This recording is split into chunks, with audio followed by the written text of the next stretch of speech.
नमस्कार दोस्तों, स्वागत है आपका यूट्यूब चैनल एमएस एकेडमी में, जहां आपको फिजिक्स मेरे द्वारा यानी मुलायम सिंह यादव द्वारा पढ़ाई दी जाती है। So what we are going to study today, we have first of all we are going to give the answer of the question that was asked in the last video. So question क्या था? Question ये था कि 220 volt DC ज्यादा खतरनाक है या 220 volt AC ज्यादा खतरनाक है।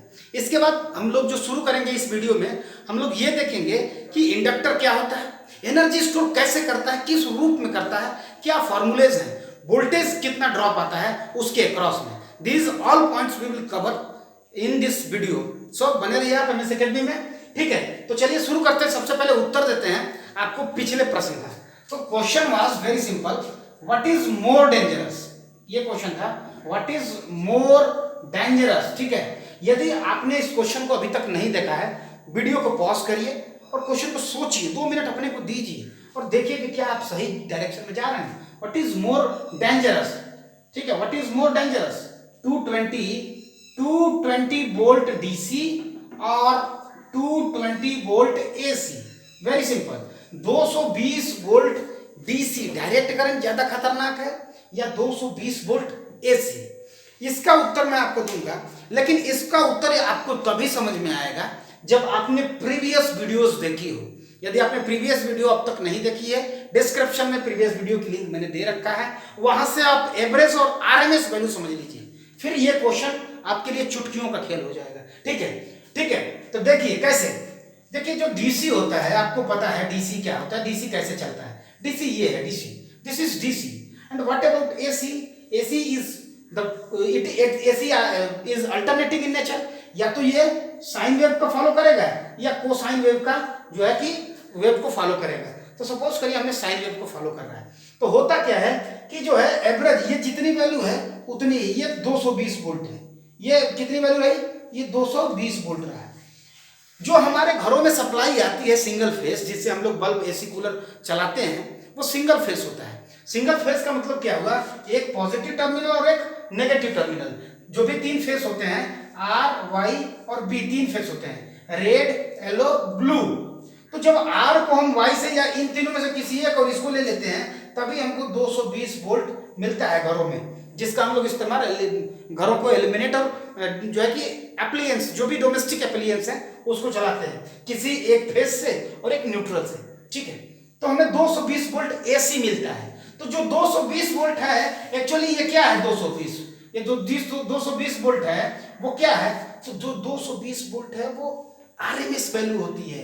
लिखा नहीं होता है, लेकिन आपको समझना है कि जो हमारे घरों में सप्लाई आती है, जो हमको डिजिटली शो होता है, वो एक्चुअली क्या है, वो आरएमएस वैल्यू है। तो ये है आपकी आरएमएस वैल्यू। तो जो 220 वोल्ट है एक्चुअली वो आरएमएस वैल्यू है।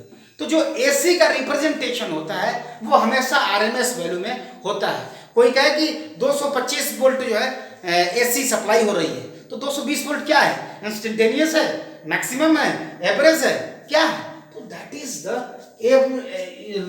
आरएमएस वैल्यू और रूट मीन स्क्वायर वैल्यू है।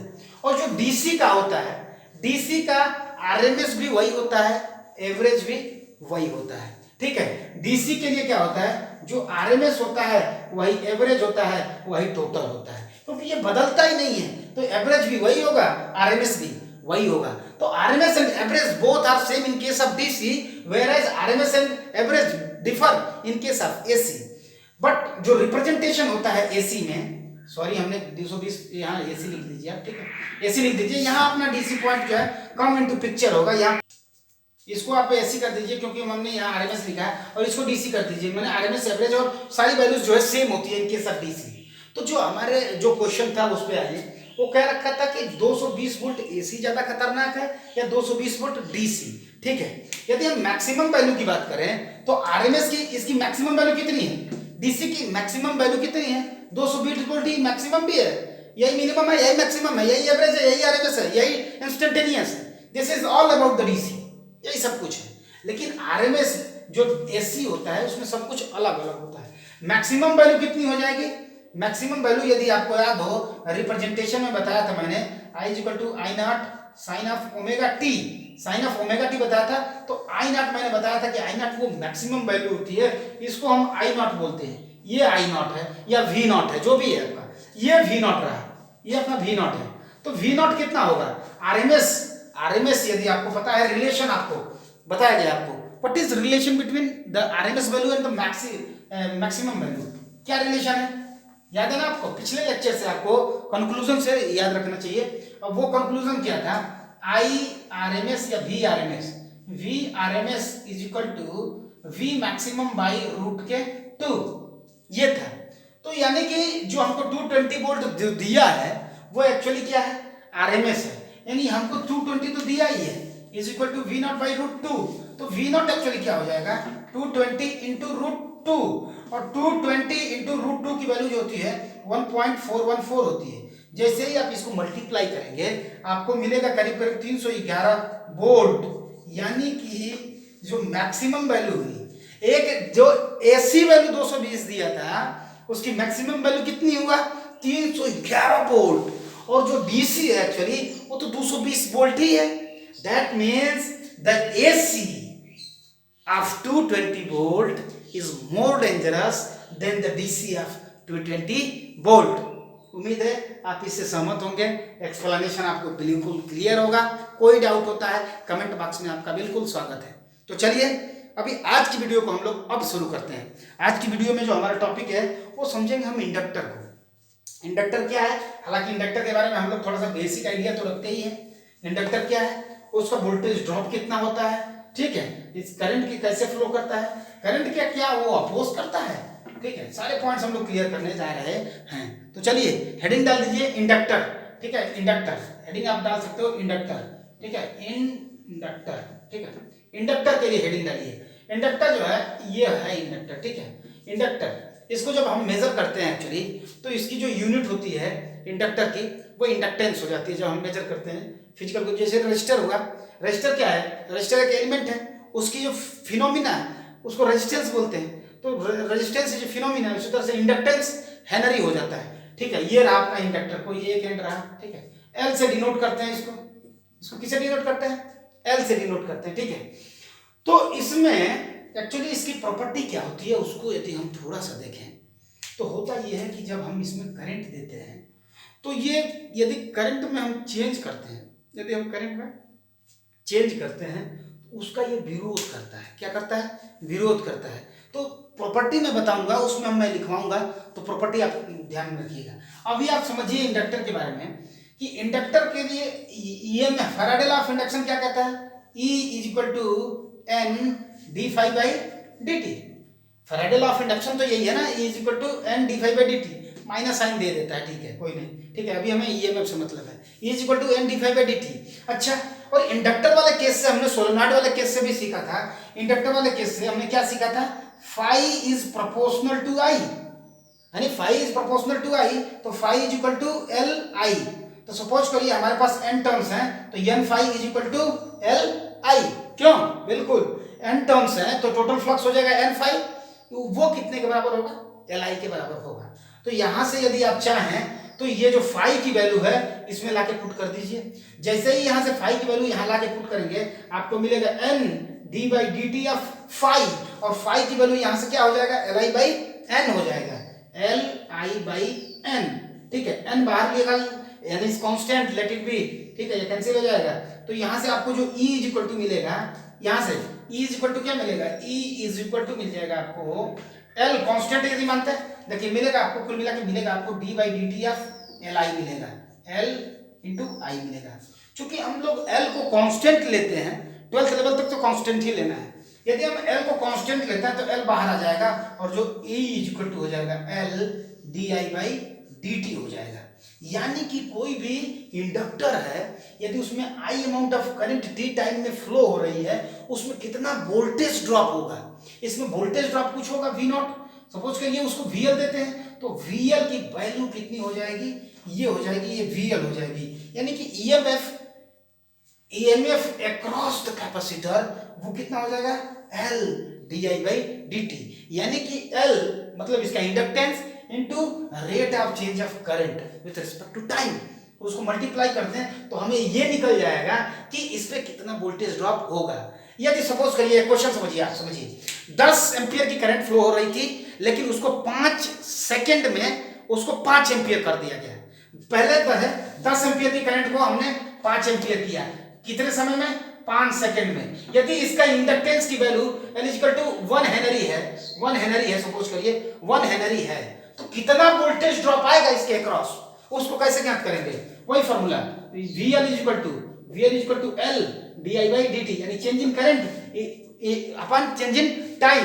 अभी मैं बताया था L की वैल्यू आप 1 रखना है आपको 1 हेनरी, और चेंज इन करंट में कितना चेंज हो रहा है?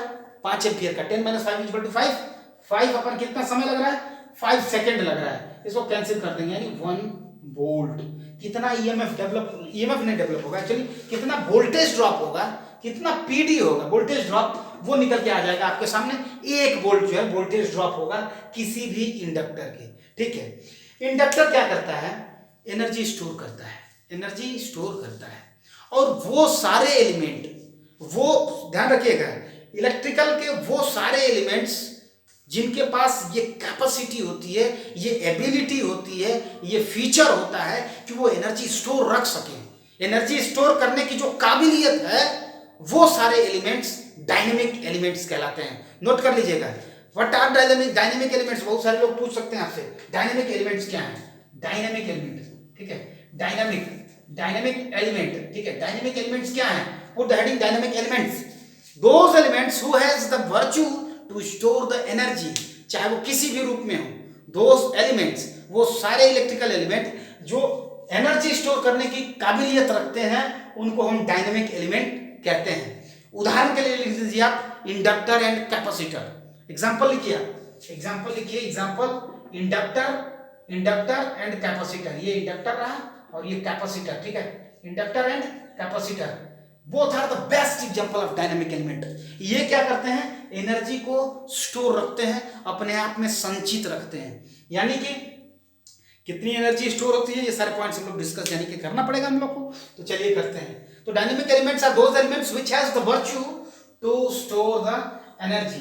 अभी आपने देख लिया कि किसी इंडक्टर में यदि करंट चेंज हो रहा है तो उसमें एक पोटेंशियल ड्रॉप आएगा, और उस पोटेंशियल ड्रॉप को हम किस फॉर्मूले से देते हैं?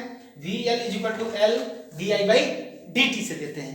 ये रहा आपका किसी भी इंडक्टर के across voltage drop, V = L di/dt। अब आप समझिए, यदि ये एनर्जी स्टोर रखता है तो किस रूप में एनर्जी स्टोर रखता है? तो पुट द हेडिंग, ये दूसरा हेडिंग है। एक काम करते हैं, एनर्जी हो गया, ये वोल्टेज हो गया अपना, तो करंट कितना हो गया मैं अभी लिखवा दूंगा आपको। चलिए, वोल्टेज हो गया, V = कितना आ गया? V = L di/dt आ गया। तो करंट कितना हुआ, कितना करंट फ्लो हुआ, इसको यहां से निकाल देंगे। इसको इंटीग्रेट करिए, V टाइम के अनुसार बदल रहा है, V into dt। इसको आप क्या करेंगे? = L di।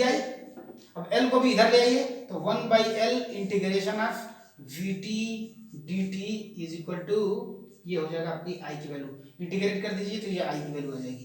तो यदि कोई पूछे कि इंडक्टर में कितनी करंट फ्लो होती है, तो ये निकाल सकते हो, 1/L, 2 नहीं है, L है, ठीक है, 1/L integration of Vt dt integration I, ये हो जाएगी। ये हो गई आपकी किसकी वैल्यू? करंट की वैल्यू। उम्मीद रखता हूँ आप ये सब समझ रहे होंगे, क्योंकि इतना मतलब इंटीग्रेशन आपने पढ़ लिया होगा, ये सारे पॉइंट्स क्लियर है।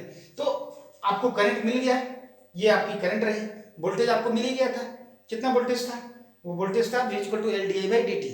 तो एनर्जी कितना स्टोर करेगा? एनर्जी का फॉर्मूला क्या होता है आप बताइए। तो एनर्जी का जो फॉर्मूला होता है, हमें तो पता है PT dt होता है, यानी कि पावर इनटू यदि टाइम कर दें तो हमें एनर्जी मिल जाती है। एनर्जी मिल, एक ब्यूटीफुल क्वेश्चन कल हमसे अमित जी ने पूछा था एक क्वेश्चन, मैं उस क्वेश्चन को यहाँ कराऊंगा अभी, ठीक है। चलिए, वो क्वेश्चन मैं कराऊंगा आपसे। कह रहा है कि E = PT dt। अब PT क्या होता है? V × I, पावर कितना होता है? वोल्टेज इंटू करंट ही पावर होता है। तो कितना एनर्जी ये संचित करेगा, कितनी ऊर्जा अपने आप में स्टोर करेगा, that we are going to know, and that is equal to E = कितना हो जाएगा? PT, यानी VT × dt, ठीक है। अब VT को आप रख दीजिए, VT = कितना होता है? L di/dt × IFT मतलब समझ रहे हैं क्या है? फंक्शन है, करंट बदल रहा है t के रिस्पेक्ट में, IT × dt × dt, ठीक है। ये रहा अपना, di/dt इंटू dt हो गया, ये रहा। ठीक है, ये dt कैंसिल कर दीजिए आप। और ये जो आपका ये ईएमएफ आ रहा था ना, ये एनर्जी, एक्चुअली ये ईएमएफ नहीं है। ठीक है, ये एनर्जी स्टोर्ड हम लोग लिख रहे हैं, एनर्जी स्टोर्ड पीटी dt। तो जो भी आपका L को बाहर रखिए, कांस्टेंट है, तो E इक्वल टू L। ठीक है, और ये I हो गया, I into I F T into ये dt हो जाएगा। इसको जैसे ही आप जो है इंटीग्रेट कर देंगे आप, ठीक है, जैसे ही आप आई टी यहाँ पे आई इंटू आई स्क्वायर हो जाएगा ना, आई स्क्वायर हो जाएगा। ठीक है, ठीक है, ये आई स्क्वायर हो जाएगा। ठीक है, क्योंकि आई, एक्चुअली आई का आई ही रहने दीजिए, i t into d t, इसको रखिए डी आई, एक्चुअली सॉरी, ये डी आई रहा, ये डी आई रहा यहाँ से, यानी i into d i, i into d i हो गया। अब जब आई को आप इंटीग्रेट करेंगे जैसे ही आप, ठीक है, आपको मिल जाएगा, इसको स्क्वायर कर देंगे, इंटीग्रेट जब करते हैं तो क्या करते हैं, इसको इंटीग्रेट करिए। सपोज करिए डी ई था, अब यहाँ पे डी की जगह पे इसको इंटीग्रेट कर दीजिए दोनों पक्षों को। यदि दो side if you are going to integrate what you are going to get, मैं जल्दी में हूँ, ई इज इक्वल टू क्या हो जाएगा, एल। आई को इंटीग्रेट करते हैं तो क्या मिलता है, एक्स को इंटीग्रेट करते हैं तो क्या मिलता है, एक्स स्क्वायर बाई टू। इसी तरह से जब आई को इंटीग्रेट करेंगे तो क्या मिलेगा, आई स्क्वायर बाई टू। ठीक है, तो यहाँ से मिल जाएगा आई स्क्वायर बाई टू एक्चुअली। ठीक है, तो ये एल हाफ ये होता है एनर्जी स्टोर्ड। ठीक है, यानी कि मैं ज्यादा डीप में नहीं जाना चाहता हूँ, क्योंकि ये यहाँ से उतना ही जितना आपको समझ में आ सके। ठीक है, E energy stored in an inductor is equal to half L I square. ये फॉर्मूला आप याद रखोगे, बहुत ही जरूरी फॉर्मूला है, याद रखना, हाफ एल आई स्क्वायर। ये फॉर्मूला कौन सा है, किसी भी इंडक्टर में एनर्जी कितनी स्टोर होगी वो फॉर्मूला है। आप यदि आपको पता है कि कितनी करंट है उसमें, और ये पता होगा उसका इंडक्टेंस कितना है, एनर्जी स्टोर निकाल सकते हो, उसकी कैपेसिटी आप निकाल सकते हो कि उसकी कैपेसिटी कितनी है। नाउ डिस्कस इस बात को करते हैं कि जो अपना इंडक्टर है उसके फीचर्स क्या क्या है। इंडक्टर क्या होता है, डायनेमिक एलिमेंट होता है, इसके पास वो कैपेसिटी होती है कि एनर्जी स्टोर रख सके। एनर्जी स्टोर करने के लिए करंट और वोल्टेज की वैल्यू हमने पहले निकाला, V की वैल्यू निकाला L D I by D T, और करंट को हमने आई ही रहने दिया, उसके बाद उसको इंटीग्रेट किया और जो टोटल एनर्जी आया हाफ एल आई स्क्वायर के बराबर आया। अब हम लोग लिखते हैं थोड़ा सा फीचर्स, लिख लीजिए फीचर्स ऑफ इंडक्टर, वो बड़ा ही जरूरी है। उसके बाद एक हम लोग न्यूमेरिकल करेंगे जो कि बड़ा ही जरूरी न्यूमेरिकल है। ठीक है, ठीक है, लिखिए, आप लिख सकते हो उसको।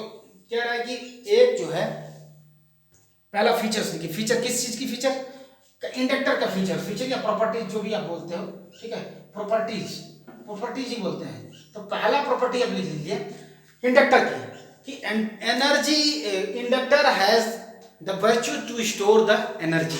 पहला point is very simple, the inductor has the virtue to store the energy, that means इसके पास वो काबिलियत है कि ये एनर्जी को स्टोर रख सकता है, यानी कि it stores energy, it stores energy, ये एनर्जी को स्टोर करता है। अब बात आती है कि एनर्जी को किस रूप में एनर्जी स्टोर करता है, कितना एनर्जी स्टोर करता है, हाफ एल आई स्क्वायर के बराबर, ये तो पता है आपको, लेकिन किस रूप में एनर्जी स्टोर करता है। तो जो एक्चुअली जो इंडक्टर है, बहुत ही जरूरी बात, एनर्जी स्टोर ये मैग्नेटिक रूप में करता है, ये मैग्नेटिक फील्ड ऑफ लाइंस जो होती हैं उसके रूप में करता है, यानी कि ये एक तरह से देखें तो काइनेटिक एनर्जी का फॉर्म हुआ। ठीक है, यानी काइनेटिक एनर्जी के फॉर्म में स्टोर करता है। तो दूसरा पॉइंट आप लिख लीजिए वहीं से, इट स्टोर्स एनर्जी, दूसरा पॉइंट आप लिख सकते हो, it stores energy in the form of magnetic field. ठीक है, ये मैग्नेटिक फील्ड के रूप में जब किसी भी इंडक्टर में करंट फ्लो करते हैं, आपको पता है ये जो है क्या करता है, ये मैग्नेटिक फील्ड प्रोड्यूस करता है, मैग्नेटिक फील्ड प्रोड्यूस करता है। उसको भी कैलकुलेट हम लोग कर चुके हैं जब हम लोग मैग्नेटिक इफेक्ट ऑफ करंट पढ़ रहे थे, वही हमने पढ़ लिया था। ठीक है, तो वहां से दूसरा पॉइंट आप लिख सकते हो, it stores energy in the form of magnetic field, ये मैग्नेटिक फील्ड के रूप में एनर्जी को स्टोर करने की काबिलियत रखता है। तीसरा जो बिंदु है जो समझना है इंडक्टर में, वो ये है कि एनर्जी, जो इंडक्टर है, an inductor does not allow the sudden change in the current. इसको लिख लीजिए, बहुत ही जरूरी है, इसको समझना बहुत ही जरूरी है। इंडक्टर यानी कि क्या है कि जो अपना इंडक्टर होता है ये अलाउ नहीं करता है किस चीज को, सडन चेंज को, ये अलाउ नहीं करता है, does not allow sudden change, sudden मतलब अचानक, एकाएक, सडन चेंज इन करंट, यानी कि सपोज करिए कि यदि किसी इंडक्टर में कुछ अमाउंट ऑफ करंट फ्लो हो रहा है, सपोज करिए 10 एम्पियर फ्लो हो रहा था, okay good, well and good, लेकिन जैसे ही हम उसका बदलेंगे उसको, ये उसका विरोध करेगा। लेंज भी तो यही बताया था ना, लेंज भी यही बताया था, उसका विरोध करेगा, एक ईएमएफ डेवलप होगा, उसे इंड्यूस ईएमएफ कहते हैं, दैट्स ऑल। यानी कि जो इंडक्टर होता है उसमें फ्लो होने वाली करंट में वेरिएशन का विरोध करने की काबिलियत इसमें होती है। ये तीसरा पॉइंट था कि एनर्जी जो है कि जो इंडक्टर होता है ये किसी भी सडन चेंज ऑफ करंट को अलाउ नहीं करता है। ये पॉइंट आपको बहुत ही जरूरी है समझना। तो ये सारे पॉइंट्स रहे इंडक्टर के बारे में, ठीक है। इंडक्टर क्या होता है, उसकी करंट कितने होता है, वोल्टेज कितना होता है। अभी एक पर्टिकुलर एलिमेंट के बारे में डिस्कशन किए। अभी हम लोग देखेंगे कैपेसिटर के बारे में कि कैपेसिटर जो है एनर्जी जो स्टोर करता है वो किस रूप में करता है, एनर्जी जो स्टोर है उसी कैपेसिटर की। और उसके बाद जो है नेक्स्ट वीडियो से हम लोग देखेंगे, इनको हम सर्किट में अप्लाई करके देखेंगे। तो सर्किट बनेंगे, L circuit, R circuit, LCR circuit, LC circuit, सारे सर्किट्स बनेंगे। नेक्स्ट वीडियो से हम लोग देखेंगे उस पॉइंट को। तो अभी जो दूसरा पॉइंट है वो नोट करिए आप, वो है आपका capacitor and its properties, capacitor and its properties. दूसरा पॉइंट वेरी सिंपल पॉइंट, लेकिन नीड टू अंडरस्टैंड इट, ठीक है, बड़ा जरूरी है समझना, क्योंकि एसी की फंडामेंटल जो है यदि आपकी स्ट्रांग है तो एसी का आप जो है कुछ भी कर सकते हो, ठीक है। तो दूसरा पॉइंट जो है आपको कैपेसिटर का है, उसको नोट करिए, ठीक है। कैपेसिटर क्या है, ठीक है, और कैपेसिटर जो है कैसे एनर्जी स्टोर करता है। तो एक्चुअली क्या है, कैपेसिटर भी एक डायनेमिक एलिमेंट है। मैंने पिछले ही जस्ट अभी बताया कि डायनेमिक एलिमेंट्स क्या होते हैं। Those elements who has the virtue, जिनके पास ये एबिलिटी होती है, वर्च्यू होती है कि वो एनर्जी को स्टोर रख सकते हैं, उनको हम लोग डायनेमिक एलिमेंट बोलते हैं। तो कैपेसिटर भी एक डायनेमिक एलिमेंट होता है जो एनर्जी को स्टोर करता है, ठीक है। अब कितना एनर्जी स्टोर करता है, कितना वोल्टेज ड्रॉप आता है, उसको थोड़ा सा देखते हैं। इसको देखना बड़ा ही जरूरी है। ये रिप्रेजेंटेशन रहा, किसी भी फिजिकल कैपेसिटर को इस तरह से रिप्रेजेंट करते हैं सर्किट में। कैपेसिटर की जो वर्च्यू होती है, जो फिनोमिना होती है, उसको हम कैपेसिटेंस बोलते हैं। और फैराड जो है, फैराड उसकी यूनिट होती है, कैपिटल एफ से डिनोट करते हैं, ठीक है, कैपिटल एफ से डिनोट करते हैं, ठीक है। अभी आपको जो समझना है, ये सी है आपका कैपेसिटर है, कि इसके अक्रॉस वोल्टेज ड्रॉप कितना आएगा, इसके अक्रॉस कितना वोल्टेज ड्रॉप आएगा। तो जो इसके अक्रॉस वोल्टेज ड्रॉप आता है, इसके अक्रॉस जो वोल्टेज ड्रॉप आता है, वो कैपेसिटर और वोल्टेज के बीच में इनवर्स का रिलेशन होता है। इनवर्स रिलेशन बोले तो जो अभी कैपेसिटर में आपने अभी इंडक्टर में क्या देखा था, चलिए थोड़ा सा पीछे चलते हैं। वहां देखा था VL = L di/dt, और I = क्या देखा था, I = 1/L integration of it into dt। Similar way, in the similar fashion, यहां जब हम लोग देखते हैं तो VC = 1/C integration of IC dt। यहां देखिए वोल्टेज के लिए डिफरेंशिएशन आया था, यहां वोल्टेज के लिए इंटीग्रेशन आता है। तो VC = ठीक है, मैं डेरिवेशन नहीं कर रहा हूं, बड़ा ही सिंपल है, आप भी कर सकते हो। VC = 1/C, आपको याद रखना ये points. VC = 1/C IC dt, ये इंटीग्रेशन हो गया।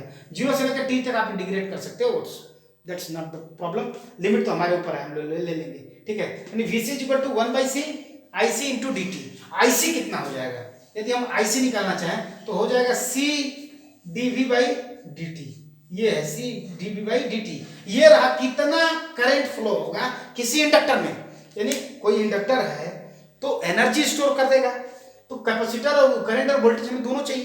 तो चलिए कितना वोल्टेज ड्रॉप होगा, कोई सर्किट में, सपोज करिए किसी सर्किट में हमारे पास इंडक्टर लगा है, ये कैपेसिटर लगा है, और साथ ही साथ लगा है हमारे पास रजिस्टर, ठीक है। और हमको दे रखा है ये सर्किट बना के, और आपसे पूछ रहा है कि आप वोल्टेज ड्रॉप लिखिए। तो इसका वोल्टेज ड्रॉप कितना लिखेंगे आप, इसका वोल्टेज ड्रॉप कितना लिखेंगे, इसका वोल्टेज ड्रॉप कितना लिखेंगे, सारा पता तो होना चाहिए। इसलिए इसका तो पता था आपके पहले कि VR = होता है IR, V = IR, ये तो पता था, क्लास 10th से ही पता है। इसको आपने पता भी किया, कितना होता है, L di/dt होता है। और इसको जस्ट आपने बताया कि VC = होता है IC integration of 1/C integration of IC into dt, यानी कि कैपेसिटर के थ्रू कितनी करंट फ्लो हो रही है उसको हमने IC का नाम दे दिया, इंटू dt इसको इंटीग्रेट कर दिया विथ रिस्पेक्ट टू टाइम, तो हमें मिल गया voltage drop across the capacitor. Capacitor के अक्रॉस जो है कितना वोल्टेज ड्रॉप होगा, ये पॉइंट्स हमको मिल गया। तो तीनों हमें उम्मीद है आपको समझ में आ गया। रजिस्टर के अक्रॉस कितना वोल्टेज ड्रॉप होगा IR, कैपेसिटर के across 1/c integration of IC dt, inductor के across L di by dt।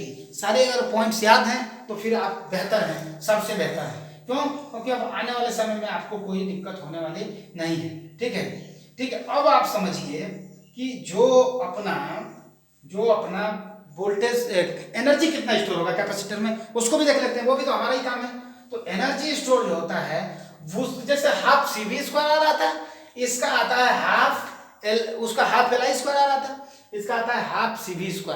कितना आता है? Half CV²। कैसे आता है चाहे तो उसको भी कर सकते हैं, यानी कि E इक्वल टू कितना हो जाएगा, यानी एनर्जी चाहे तो क्या होता है PT dt, वही फॉर्मूला बेसिक वाला PT dt। PT की जगह पे क्या लिखेंगे आप, पावर की जगह पे VT, यानी पावर की जगह वोल्टेज इंटू करंट, लिखेंगे वोल्टेज इंटू करंट। ठीक है, VT into IT into dt, ये तीन मतलब पावर इंटू करंट, ये पावर इक्वल टू क्या होता है वोल्टेज इंटू करंट, यानी वोल्टेज और करंट का मल्टीप्लिकेशन पावर देता है इंटू dt। ठीक है, ये सारे पॉइंट्स हैं जो आपको क्लियर होना चाहिए। ठीक है, अब यहाँ से आप VT की वैल्यू चाहे तो रख सकते हैं, यानी VT अब यदि रहने दें तो VT को V रहने दीजिए, V इंटू I को क्या लिख सकते हैं, यहाँ हम लोग I को बदल रहे हैं तो I को लिख सकते हैं हम लोग C dV by dt, लिख सकते हैं C dV by dt। क्यों?